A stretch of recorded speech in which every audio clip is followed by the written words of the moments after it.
Washington Journal continues. Congressman Peter Welch, Democrat of Vermont, is part of the leadership team for the Democrats in the House of Representatives. And, of course, all the front page news is about the successful vote yesterday, 245 to 189, with 3 Democrats moving to join the Republicans to repeal health care. What do you think is next for this effort? Well, you know, there's been some talk about whether this is just symbolic, because all reports are that it's not going to go anywhere in the Senate and the president would veto it. But it actually is quite deadly serious, because the Republicans have made it clear that this is step one, and then step two will be trying to defund essential funding for the implementation of health care. And also it will be a frontal assault on any of the regulations that might have to be implemented in order to carry out health care. So they campaigned on repealing health care. They're following through on their promise to repeal health care, and they have nothing to replace it. So it's actually a very serious first step that the Republicans are taking, because they have made it quite clear they're going to pursue this aggressively in other ways as well. There's also the court challenge. We learned yesterday that another 6 states have joined in. That puts it over the half of the states who are seeking legal redress to the new law. So where do you see all of this culminating? How do you think this is going to come out in the wash? Well, I think there's 2 issues here. I think, first of all, we have a problem with health care in this country. That just has to be acknowledged. I mean, we spend the most and get the least. We have excellent quality care, but we have 47 million Americans who don't have access to care. The health care bill extended access to over 30 million people.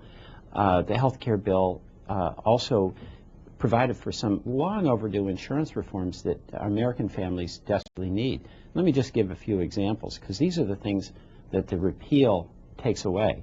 Our kids now, when they get out of high school or college, they get an entry-level job. Generally, they come with no health care benefits. Those kids, our kids, can stay in our policies until age 26. That's enormous relief of anxiety for parents. It's good for the kids when they get that first job. Right now, if you have a pre-existing condition, under the law we passed, you're entitled to buy health insurance. The repeal says you can't. And 65% of Americans, according to the Washington Post 2 days ago, do have some pre-existing condition. Right now, if you have insurance and you get sick, the insurance company can't dump you when your renewal period comes up, which is something under the repeal they'll be able to do. So these are just a few examples of long overdue reforms that are going to be repealed. And the repeal effort has made a, in my view, radical decision to basically throw out the good as opposed to trying to improve the bad. So that's the serious question. When we're on a repeal agenda, it really gets in the way of an improvement agenda. Secondly, on this question of the lawsuit, I think we have to acknowledge that we who supported health care have to acknowledge that the individual mandate, in fact, is extremely controversial. People don't like the idea of being made to buy health insurance, even with subsidies to make it affordable. Just like in a lot of places, people don't like the idea of being required to buy car insurance. But the question is this: if we're going to have access for everybody, and most Americans do believe we have to have that, because one way or the other, if you have insurance or you don't, and you get hit by a truck, you still end up in the hospital. And if you can't pay for it, taxpayers do, or other insurance holders do, because there's a cost shift on the premium. If everybody covered, the question is, should all of us help pay? My view is yes. Many of the opponents see that otherwise. So that's a fair question, but we should engage with the Republicans in trying to figure out, all right, if we're going to have a system where everybody's covered, how do we all help pay for that? I want to get to one other issue before we get to calls. And folks, the C-SPAN phone numbers are on the bottom of the screen. You're welcome to call in with your questions or comments about health care or larger issues about the House and its policy direction under the new majority, what the Democrats plan to do to counter some of their initiatives. All of that on the table, but with the focus on health care this morning. You can also send us a tweet or an email. Lots of ways to get in touch with Congressman Peter Welch. Let me move to a secondary issue, which is civility in the Congress. You and I were talking during the break. You were a classmate of Gabrielle Giffords, so this is a personal story for her. But the national discussion about civility that seems to have emerged in the wake of the Tucson shootings. Wondering if you heard any of that on the House floor yesterday, a change in tone at all? Well, I did. You know, I've been somewhat pleased. Not perfect, but, you know, civility does matter. You know, I come from Vermont, And for the past 8 years, we've had a Republican governor and a Democratic legislature. And they had sharp differences, but they got along. And the reason civility matters is not just a matter of manners that our parents try to teach us. It allows you to listen to what your adversary is saying, and it requires you to have a certain amount of humility that you may not always be right. You mentioned Gabby Giffords. That was one of the reasons she is really one of the most popular members of Congress, and certainly in our class. She had an ability to be very direct in her point of view. You had no confusion as to where Gabby stood on any issue, but she spoke in a way where she was inviting the listener to speak, and then she listened very actively and very attentively. So the way she did business is a good model for all of us. Well, Congressman, the lines are lighted up. We were talking about health care a little bit during our segment on Senator Lieberman, so people are anxious to talk to about after the debate the last 2 days. So let's get to calls. This is Westwood, New Jersey, and this is Harold, who's a Republican. You're up first, Harold. Good morning. Hey, good morning, everybody. Peter, I would like to see every person who has a Social Security number also have catastrophic health insurance. Sadly, the Affordable Health Care law affords Planned Parenthood to get even more taxpayer money, which they should not get. Under no circumstances should taxpayer money be used to do to a member of the human family what you would not do to a kitten or a puppy.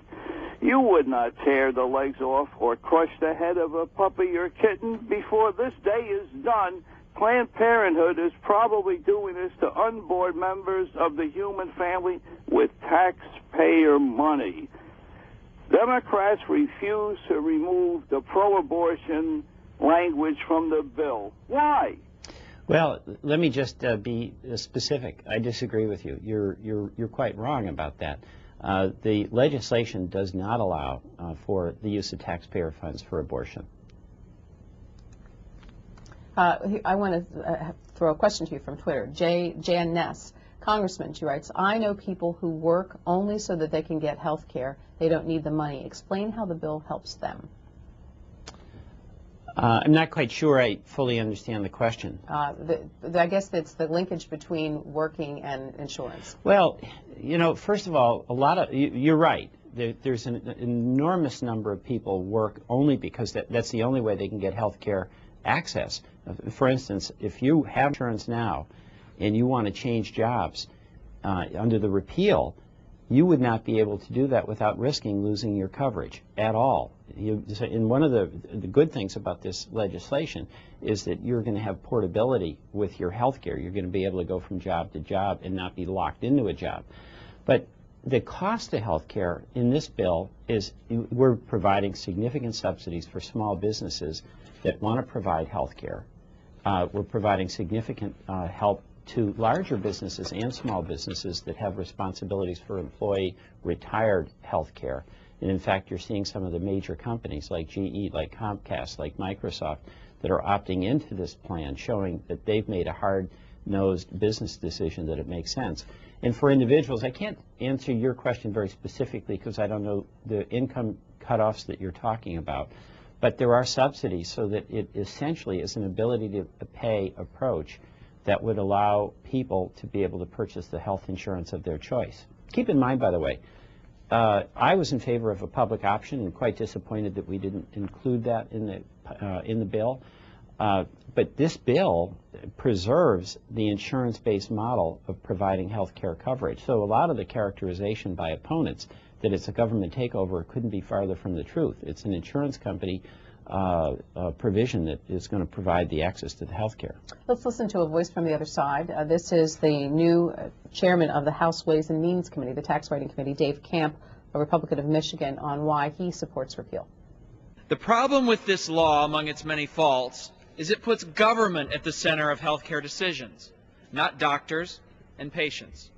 Instead of families deciding what coverage is best for them, this law has the Secretary of Health and Human Services making that choice. Instead of families and employers deciding how much they can afford, the IRS is making that decision. Instead of families and employers deciding if they need health insurance, The government is mandating they purchase it. This is all about the government. It's Washington knows best, and it's wrong. Congressman Welch, response. Well, that's just wrong. I mean, first of all, it is going to be you deciding what insurance you want to purchase. It's going to be you deciding what doctor you want to see. It's going to be you deciding which hospital, if you have a choice of hospitals, you want to go to. There's no government control over who you decide to see as your doctor. There's no government control over who you decide to see, which hospital you want to go to. So that's just flat out wrong. And again, this discussion about government takeover, I'm going to remind Mr. Camp what Medicare is. Everybody 65 and older has access to Medicare. Now, that's taxpayer financed. We all have deduction from our paycheck in order to establish a fund so that we have insurance, Medicare, when we get to be 65. But each and every person who is on Medicare picks their doctor, picks their hospital, picks their provider. Any decision that's made about their health care is a decision between the patient and the doctor, and that's exactly what would happen under the health care bill that we passed. So Mr. Camp is either misunderstanding or mischaracterizing what this health care bill is. I mean, essentially, this is the irony. It's a very conservative bill.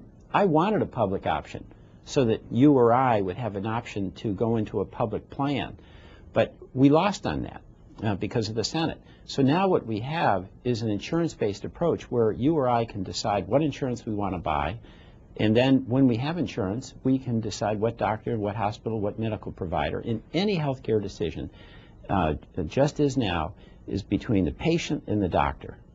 Yesterday, one sidebar debate became House members' own insurance plans. Right. And a few Republican members have decided to walk away from the health plans that members of Congress are offered. Listening to the political talk shows, that became quite a discussion last night. Can you tell me how relevant it is, the members selecting plans from their employer, the Congress, to the debate about the national plan? Well, it's relevant in this sense.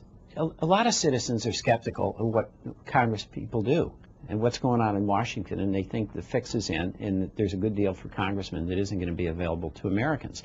And in fact, that was such a real concern that in the legislation, when we passed the public option in the House, didn't survive the Senate, we had to become part of that plan.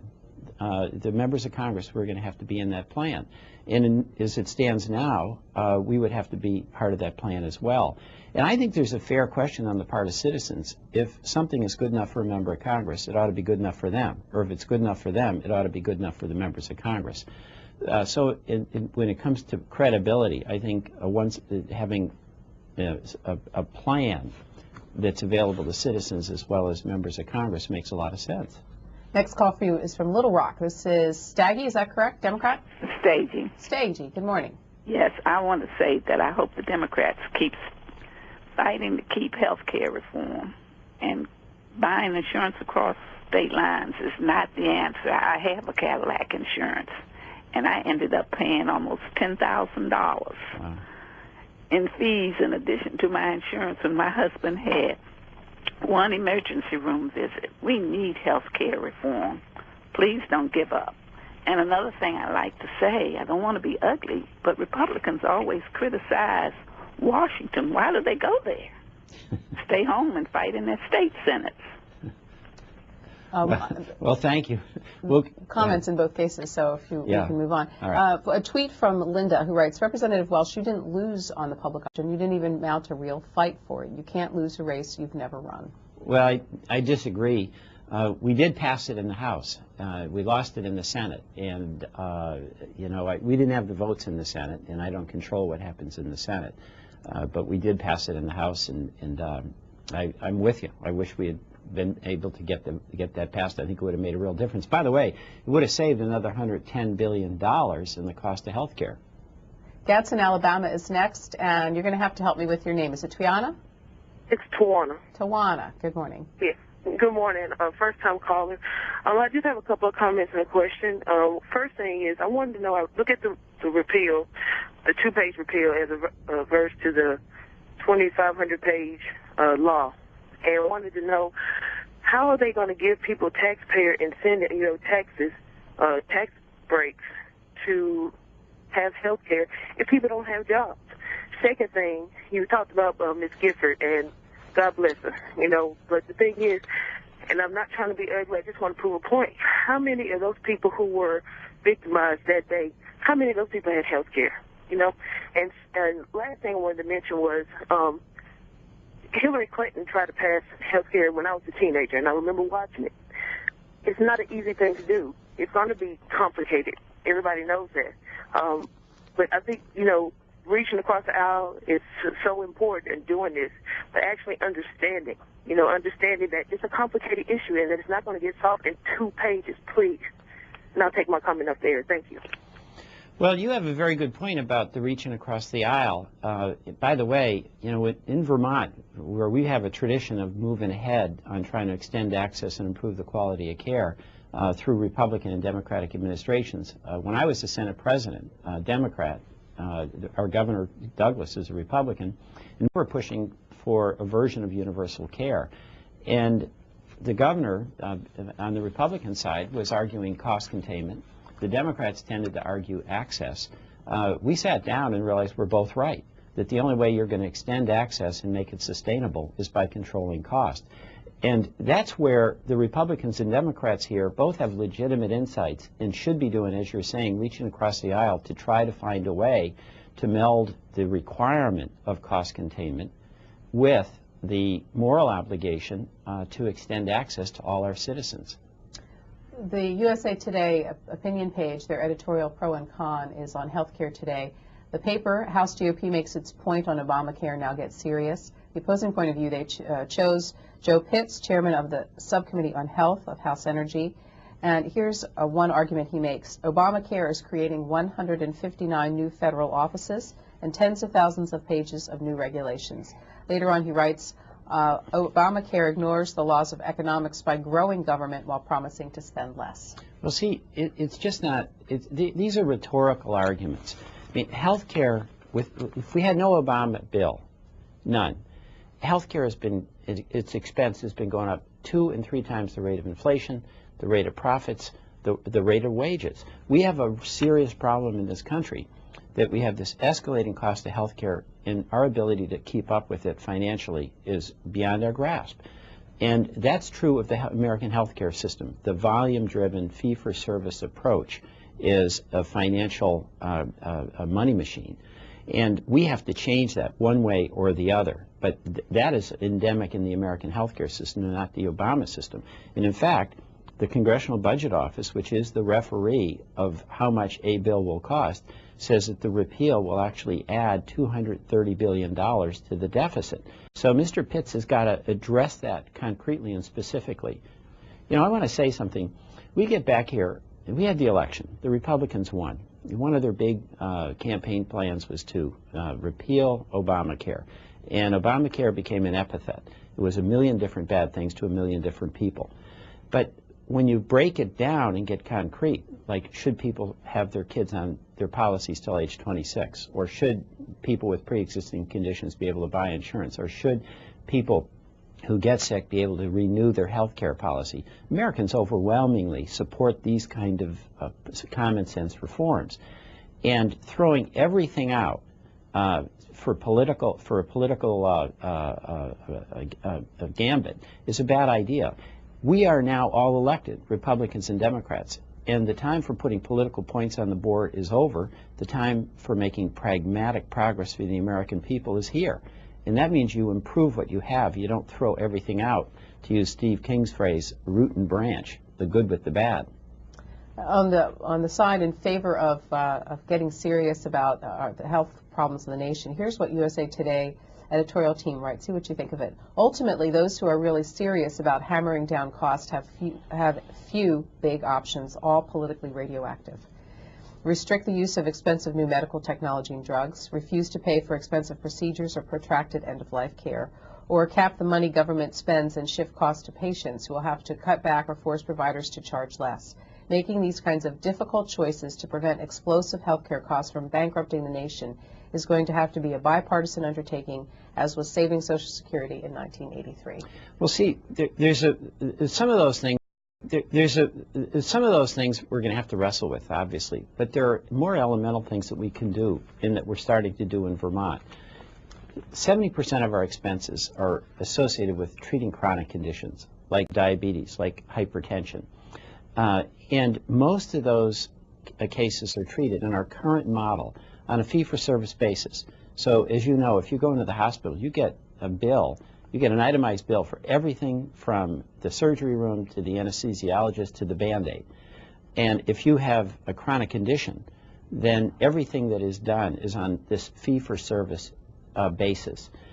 We established in Vermont what's called the Blueprint for Health, where instead of paying on a volume-driven basis, we provide a performance-based return. So folks get care that is appropriate. So a lot of times folks with a condition like diabetes, they need counseling, they need a lot of access to nursing care, and if you have those patients in essentially a managed program, they're going to get the care they need when they need it by the right provider at a much lower cost. And we've been somewhat successful in driving down that cost curve. So a lot of the challenge in healthcare is moving off of this fee-for-service volume-driven basis where the meter is just constantly running. Mr. Welch is just elected to his third term. He first came to Congress in 2006. He is Vermont's only representative in the House of Representatives. He serves on Oversight and Government Reform and the Agriculture Committees. I want to talk to you about government reform and oversight before we finish up here in a few minutes. Statesboro, Georgia, Shelby's a Republican, and you are on. Good morning. Good morning, and thanks for C-SPAN. I don't know if there's a relationship, maybe you could tell me, between my insurance and emergency room visits. They upped my insurance a little bit from last year. I have a health reimbursement account. I pay around $750 a year, of which they will let me use $500, and then I have to pay $1,300 before I can get 8%. So that's 33% they're going to charge me to use my money, I guess. And then the emergency room visit, my son is a pharmacist in another state, and the young man came in the late night because my son works the night shift and wanted Motrin. He didn't have a prescription, so my son said, well, you could go there on the counter and get a bottle of ibuprofen, and if you take 2 ibuprofen, that's equal to a 400 milligram Motrin, and the young man left. And he came back in an hour or two with his prescription for Motrin. So the state paid for his visit to the ER and his medicine because he didn't want to pay a couple of dollars for some ibuprofen off the store shelf. So how does his emergency room visit, which was not an emergency, and somebody had to pay for it, relate to my rise in insurance costs? Thank you very much for your call. Related tweet, someone is asking that if you could please explain what percentage of healthcare spending in the nation is uncompensated emergency room care. So lots of wanting. Well, it's a lot. I mean, what we estimated in the when we were considering the healthcare bill is that about $1,100 of your premium, if you purchase healthcare insurance or you get it through your employer, about $1,100 on a family plan is paying for free care for other people, like that person who came in here. And see, that caller's got a good point. I mean, there's two issues embedded in that. One is the abuse of the emergency room, and what you described clearly was. I mean, that makes no sense whatsoever. And that cost does get passed on to you and to me and to the taxpayer. So we've got to deal with that, obviously. But one of the ways you deal with it is that if everybody does have access to care, if people without it now have a doctor, then they don't have to go through this convoluted going to the emergency room for really a non-emergency situation. In hospitals in Vermont, we've got 14 of them. They all have emergency rooms. That's a huge expense for them to keep that up and running and going. And every time somebody comes in, there's a long protocol you go through. It's a big expense. And if they have no insurance, there still is an expense associated with treating that person, obviously, and somebody pays, and that happens to be taxpayer or you. So that's a very big deal. Here's another specific question from Connecticut Liberal Mom on Twitter. Why do we have Medicare D at all? Shouldn't it be part of B services and purchases bought at a bulk rate? Well, it makes sense to me. I mean, she's talking, I think, about prescription drug. And the prescription drug pricing is very, very expensive. And one of the things that I advocated, and we did include in the House bill, but again lost it in the Senate, was price negotiation. You know, in the VA program, they do bulk price purchasing and they do price negotiation. You know, if you have a big purchaser, and obviously the Veterans Administration on behalf of our soldiers and sailors who are now home, purchases a lot of drugs, they negotiate the best price. So instead of paying for an aspirin like they're buying one, they pay for an aspirin like they're buying 100. We wrote into the legislation in the House that there'd be negotiation by Medicare to drive down the cost of prescription drugs to make it cheaper for seniors to have access to the prescriptions they need. So that should be part of the law. In our final segment this morning, 8:30 Eastern Time, you'll meet the director of the Centers for Disease Control in Atlanta, and they have a big new study out about racial disparities in health problems and what that means for health care cost and also health care provision in this country. One last question for Mr. Welch. It comes from Buffalo. Jim is a Democrat. Jim, you're on. Good morning. Good morning. Representative, if you could get a really specific answer, really easy for me. First of all, when you have a pre-existing condition, or if I come down with cancer or something right now, the insurance company cannot deny me, correct? That's correct. Okay. Under the current law. Under the current law, which I think is good. My second question is this. Is there anything in place that prevents my insurance company from jacking up my rates so high because I came down with something that I can no longer afford it? Well, there is. There's authority to review rates that we've given to the Secretary of Health Administration and Human Services. So they don't have carte blanche to just run the meter on you. If I come down with something, then my insurance company here in Buffalo can't say, oh, gee, we're sorry. We have to cover you, but you know what? We just jacked up your rates $4,000 a month. That's right. There's limitations on what the insurance company can do, and of course that's what insurance is about. All right, you know, when you're purchasing insurance, you're paying the premium during the times when you don't need the coverage. But you're doing that because you know there will be a time when you do need the coverage. You used a auto insurance analogy. If people have car accidents, their rates tend to go up after that. But is there oversight in the car insurance business? Well, there is too. And by the way, in the health bill, the rates there has to be an actuarial relationship between what the total premiums are and what the health care coverage is.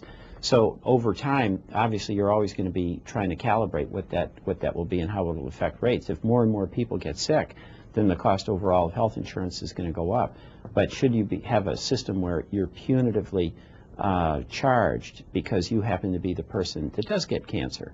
And the answer to that is no. Is there one thing about the bill you'd like to go back and retool? So I'd like the public option. That would save us money and give you more choice. But the area in the bill that's the weakest is the most contentious, and that's how do you bring down the overall cost of health care? And see, that's where Republicans and Democrats should be doing our level best to work together. We're having this argument now as though there's not a health care problem, as though repealing will correct the problems that still exist in our healthcare system, and that's wrong. So there's a lot of room for improvement and a lot of willingness on my part to work with Republicans to improve it. But this notion of repealing it, throwing everything out and leaving people without some of these basic protections is a very bad idea. Last question for you, different topic. I mentioned earlier you serve on the Oversight and Government Reform Committee. Our next guest is a subcommittee chairman. What are you expecting from that committee this year? Well, I'm hoping it'll be good things. You know, it remains to be seen because the Oversight Committee has a very significant, important function, and that is to root out waste, to impose accountability on our government. And that should be the responsibility whether you're Democrat or Republican. And the leadership for that comes from the chairman, Mr. Issa. And he's got to make the decision. And what he's saying is that he wants to do things that will have a broad benefit to taxpayers and to the concept of accountability, not have political witch hunts. But the history of this committee is yet to be written. We'll see how it proceeds. But as long as we're on the agenda of rooting out waste and protecting taxpayers and imposing accountability, then it'll be a useful committee. House is in at 9 o'clock Eastern Time today. Later on, Mr. Welch will join his fellow Democrats in a retreat on the eastern shore of Maryland